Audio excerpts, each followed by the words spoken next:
प्रकरण तिसरं. आहार. मित्रांनो, आपल्या जेवणात भात, वरण, भाजी, भाकरी, पोळी, मांस, मासे असे अनेक अन्नपदार्थ असतात. याशिवाय दिवसभरात आपण अधूनमधून तऱ्हेतऱ्हेचे अन्नपदार्थ खातो आणि पितो. अशा दिवसभरातील खाल्ल्या जाणाऱ्या सर्व अन्नपदार्थांना एकत्रितपणे आहार म्हणतात. साहजिकच यावर प्रश्न अपेक्षित आहे, आहार म्हणजे काय? याचं उत्तर आहे, आपण दिवसभरात जे वेगवेगळे अन्नपदार्थ खातो आणि पितो त्या अन्नपदार्थांना एकत्रितपणे आहार म्हणतात. अन्नपदार्थ रंगाने, रूपाने तसंच चवीने एकमेकांपासून भिन्न असतात. वेगवेगळ्या अन्नामध्ये पिष्टमय, प्रथिनयुक्त आणि स्निग्ध पदार्थ तसंच क्षार आणि जीवनसत्व कमी अधिक प्रमाणात असतात. तांदूळ, गहू, ज्वारी, बाजरी यांमध्ये पिष्टमय पदार्थांचं प्रमाण अधिक असतं. डाळी, मांस, दूध यांमध्ये प्रथिन अधिक प्रमाणात असतात. भुईमूग, करडई यांसारख्या तेलबियात स्निग्धाचं प्रमाण अधिक असतं. पालेभाज्यांपासून आपल्याला क्षार आणि जीवनसत्व मिळतात. शरीराचं योग्य पोषण व्हावं, ते कार्यक्षम आणि निरोगी राहावं यासाठी कोणकोणते अन्नपदार्थ आहारात असावेत? शरीराला लागणारे अन्न घटक पुरेसे मिळतील, तसंच व्यक्तीच्या गरजेनुसार त्यांचं प्रमाण योग्य राहील असे निरनिराळे पदार्थ आहारात असायला हवेत. अशा आहाराला संतुलित आहार किंवा चौरस आहार असं म्हणतात.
पण मग सर्व व्यक्तींची अन्न गरज एकसारखीच असते का?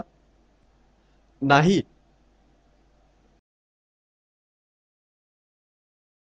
तुम्ही घरात एकत्र जेवायला बसता. तुम्ही, तुमचा दादा आणि तुमचे आजोबा यांच्या आहाराचं प्रमाण एकसारखं असतं का?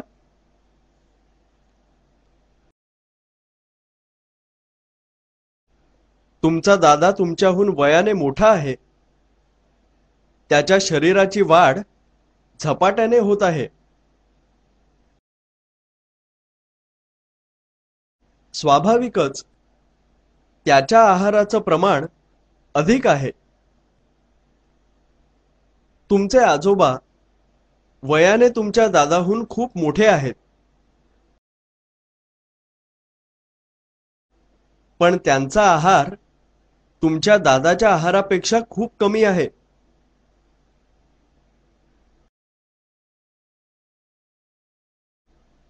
वयस्कर माणसं कष्टाची कामं फारशी करत नाहीत.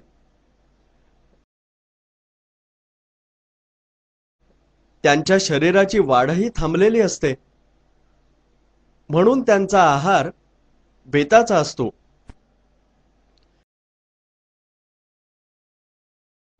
वाढत्या वयाच्या मुलांच्या आहारापेक्षा वाढत्या वयाच्या मुलींना कमी आहार पुरतो असं काही जणांना वाटतं. परंतु मुलगा किंवा मुलगी यांची अन्न गरज साधारणपणे एकसारखीच असते.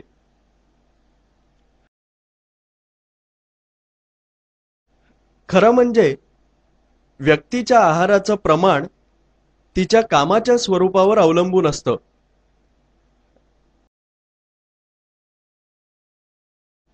कष्टाची कामं करणाऱ्यांची ऊर्जा गरज बैठं काम करणाऱ्यांच्या ऊर्जा गरजेपेक्षा अधिक असते.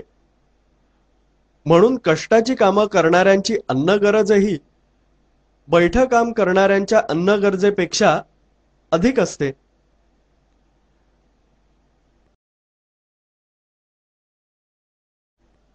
साजूक तूप, काजू, बदाम यांसारखे महागडे पदार्थ खाल्ले तरच शरीराचं उत्तम पोषण होतं असं अनेकांना वाटतं. परंतु निव्वळ पौष्टिक पदार्थ खाण्याने शरीराच्या सर्व गरजा भागत नाहीत.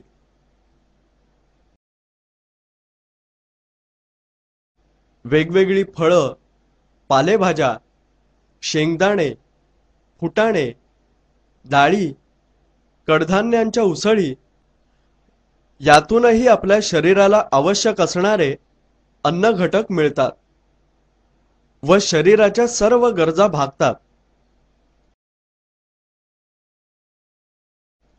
शरीराची चांगली वाढ होते.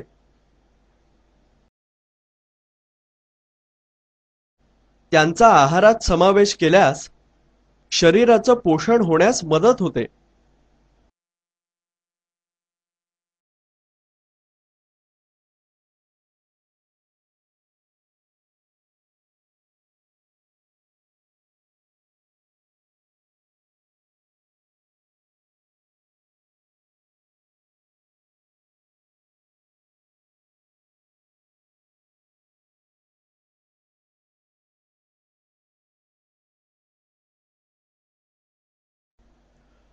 कुपोषण काही वेळा शरीराने अशक्त आणि हडकुळी मुलं आपण पाहतो.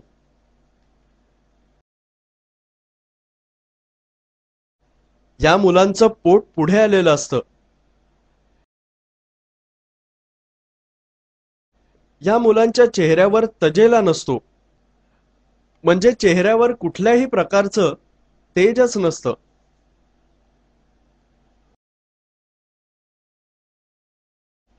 अशा मुलांच्या आहारात पिष्टमय आणि प्रथिनयुक्त पदार्थांची कमतरता असते.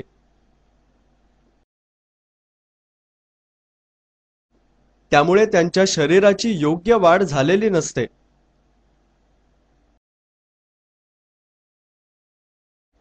ही मुलं रोगांशी सामना करू शकत नाहीत.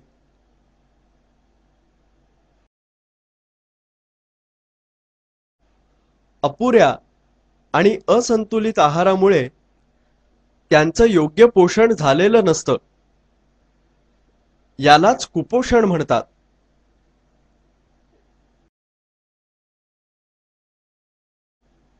यावर प्रश्न अपेक्षित आहे.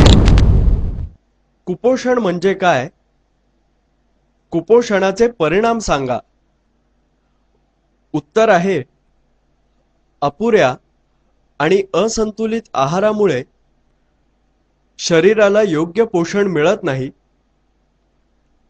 यालाच कुपोषण म्हणतात. मुलांच्या आहारात पिष्टमय आणि प्रथिनयुक्त पदार्थांची कमतरता असल्याने कुपोषण होतं. कुपोषणामुळे मुलांच्या शरीराची योग्य वाढ होत नाही. शरीराची योग्य वाढ न झाल्याने ही मुलं रोगांशी सामना करू शकत नाहीत.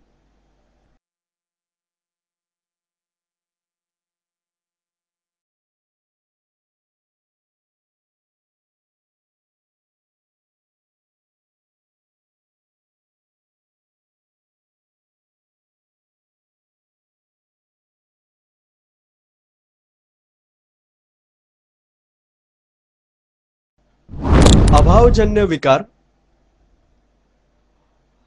अभाव म्हणजे त्रुटी किंवा कमतरता आणि विकार म्हणजे आजार.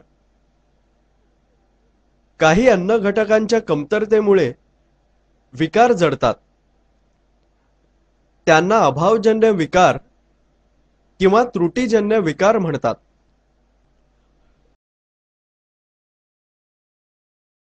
जीवनसत्व हा आहाराचा घटक असल्याचं तुम्ही शिकला आहात.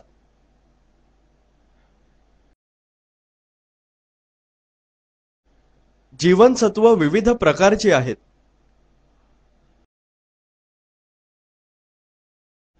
आहारातील त्यांच्या कमतरतेमुळे काही विकार जडतात.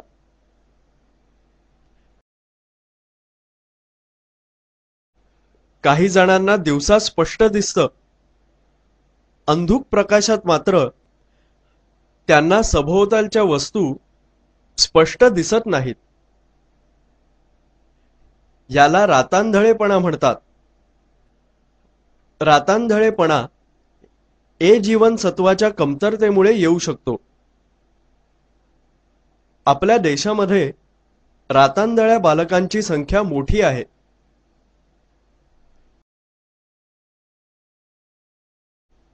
योग्य वेळी उपाययोजना झाली नाही तर अशा बालकांना कायमचं अंधत्व येतं. म्हणजेच ते कायमचे आंधळे होऊ शकतात.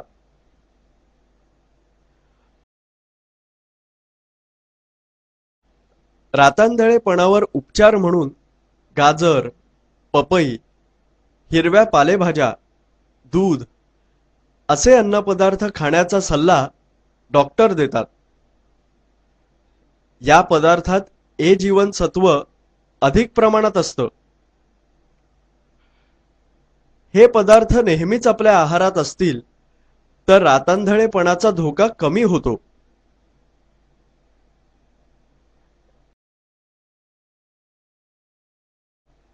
ए जीवनसत्वाप्रमाणेच बी, सी, डी अशा इतर जीवनसत्वांच्या कमतरतेमुळेही निरनिराळे विकार जडतात.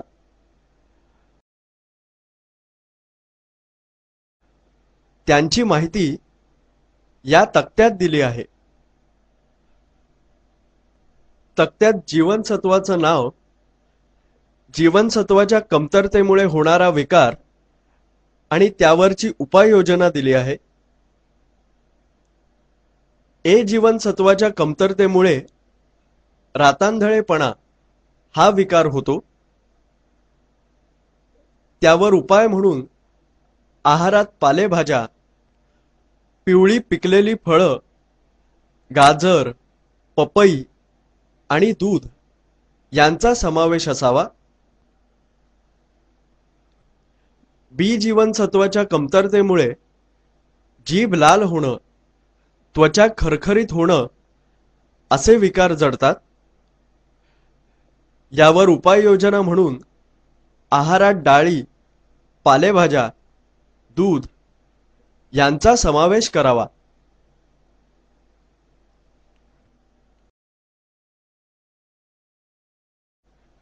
सी जीवनसत्वाच्या अभावामुळे हिरड्यातून रक्त येणं हा विकार होऊ शकतो. त्यावर उपाययोजना म्हणून आहारात आवळा, लिंबू, संत्र, मोड आलेली कडधान्य यांचा समावेश करावा. डी जीवनसत्वाच्या कमतरतेमुळे पायाची हाडं वाकणं, पाठीला बाक येणं असे विकार होऊ शकतात. त्यावर उपाययोजना म्हणून कोवळ्या सूर्यप्रकाशात बसावं. दूध, शार्क लिव्हर ऑइल आणि कॉड लिव्हर ऑइल यांचा आहारात समावेश करावा.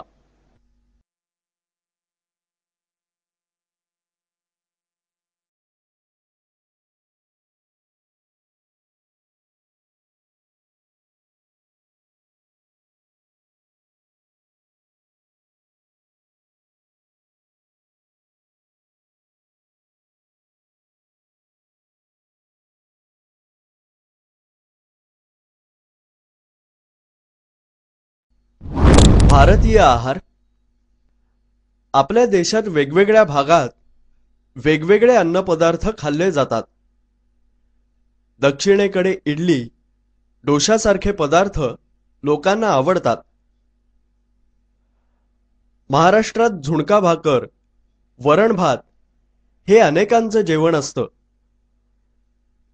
उत्तरेकडे आलू पराठा, छोले भटुरे हे लोकांच्या आवडीचे पदार्थ आहेत.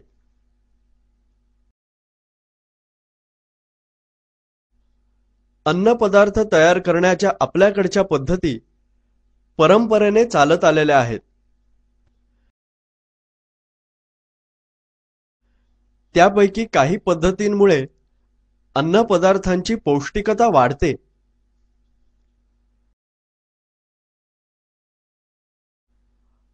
हरभरा, मूग, मटकी अशा कडधान्यांना मोड आणून केलेल्या उसळी आपण खातो. मोड येताना धान्यांमधलं जीवनसत्वांचं प्रमाण वाढतं. तांदूळ आणि उडीद डाळीचा भरडा आंबवून इडली, डोसा, आंबोळी असे पदार्थ तयार केले जातात.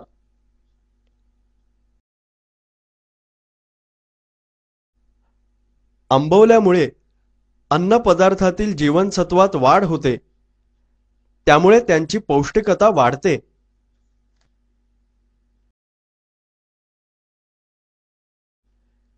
या उलट अन्नपदार्थ खूप वेळ शिजत ठेवणं, शिजलेल्या पदार्थातलं पाणी काढून टाकणं अशामुळे पदार्थांची पौष्टिकता कमी होते. आपण जेव्हा एखादा पदार्थ शिजवतो तेव्हा त्या पदार्थातले उपयुक्त घटक पाण्यात विरघळतात.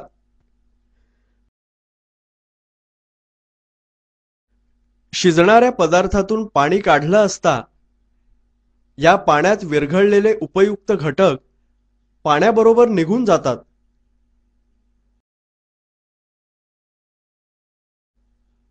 अन्नपदार्थ जास्त काळ शिजवल्यास त्यातली काही जीवनसत्व नाश पावतात.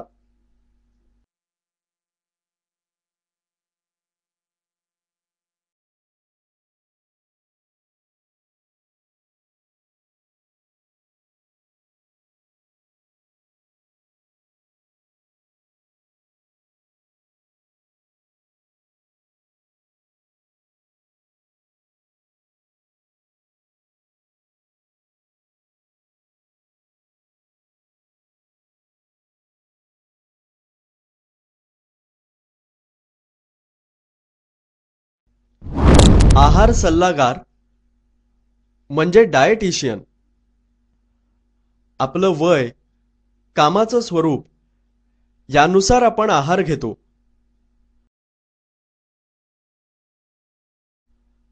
आहाराचा संबंध आरोग्याशी असतो.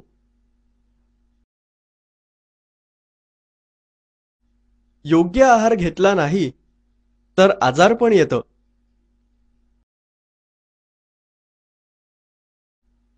आजारात घ्यायच्या आहाराबाबत डॉक्टर मार्गदर्शन करतात.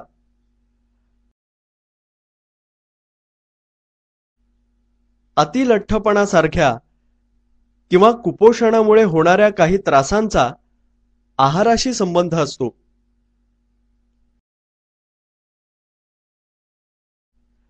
काही विशिष्ट आजारात कोणता आहार घ्यावा याचा सल्ला देण्यासाठी स्वतंत्र आहार तज्ज्ञ तसंच तज्ज्ञ डॉक्टर असतात.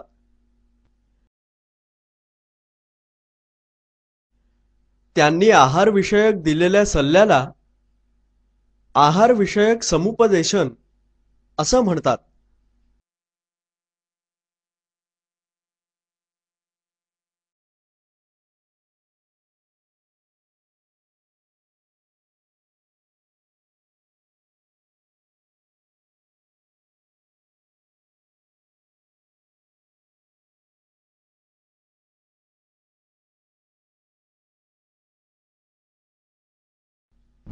आपण काय शिकलो? दिवसभरात खाल्ल्या जाणाऱ्या सर्व अन्न पदार्थांना एकत्रितपणे आहार म्हणतात.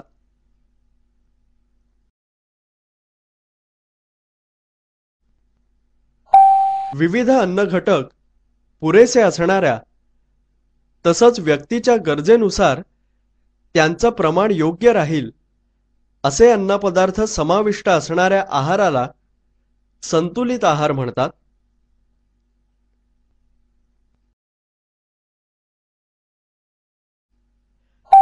व्यक्तीचा आहार वयोमानावर तसंच तो रोज करत असलेल्या कामांवर अवलंबून असतो.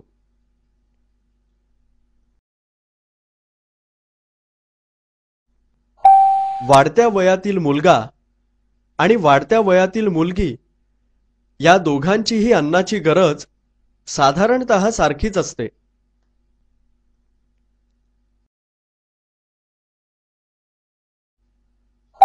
अपुऱ्या आणि असंतुलित आहारामुळे कुपोषण होतं.